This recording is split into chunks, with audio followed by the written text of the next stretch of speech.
देशामध्ये स्पॅम कॉलचं संकट वाढत चाललंय।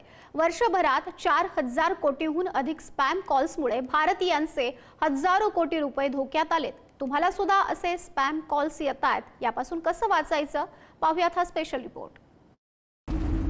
सावधान, भारतीयांवर स्पॅम कॉलचं संकट। भारतीयांवर 4,000 कोटीहून जास्त स्पॅम कॉलचा मारा। 1,189 कोटी कॉल्स ब्लॉक, तरीही धोका कायम।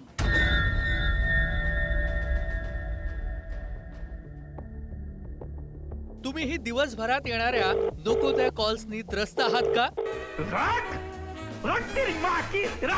कधी लोन देण्याच्या नावाखाली तर कधी केबीसीच्या लॉटरीच्या नावाखाली तुम्हालाही सतत फोन येतात का?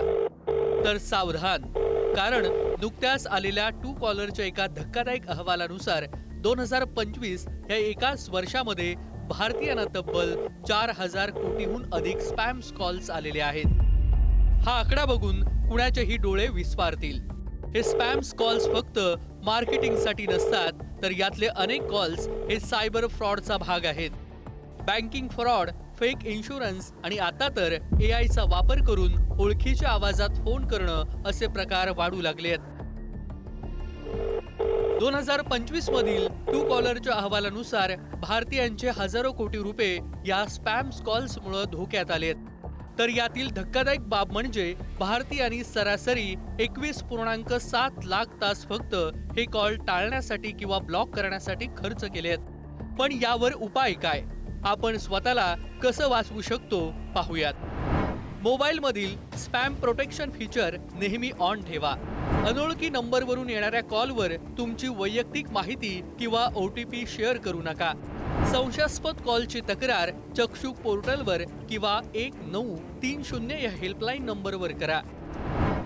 सध्या टेलिकॉम कंपन्या आणि सरकारनं देखील या स्पॅम कॉल्सवर कडक पावलं उचलायला सुरुवात केली आहे। अहवालामध्ये असं म्हटलंय की 2025 मध्ये सुमारे 1,189 कोटी स्पॅम कॉल्स ब्लॉक करण्यात आले आहेत। तंत्रज्ञानाच्या मदतीनं हे कॉल्स रोखले गेले असले तरीही अजूनही कोट्यवधी कॉल्स आपल्यापर्यंत पोहोचत आहेत। सरकार तर आपलं काम करतंय, पण तुम्हालाही अशा कॉल्स पासून विशेष सतर्क राहिलं पाहिजे, कारण तुमचा एक छोटासा सावधपणा तुमची मोठी आर्थिक फसवणूक टाळू शकतो। गौरी सारंग, पुढारी न्यूज, मुंबई।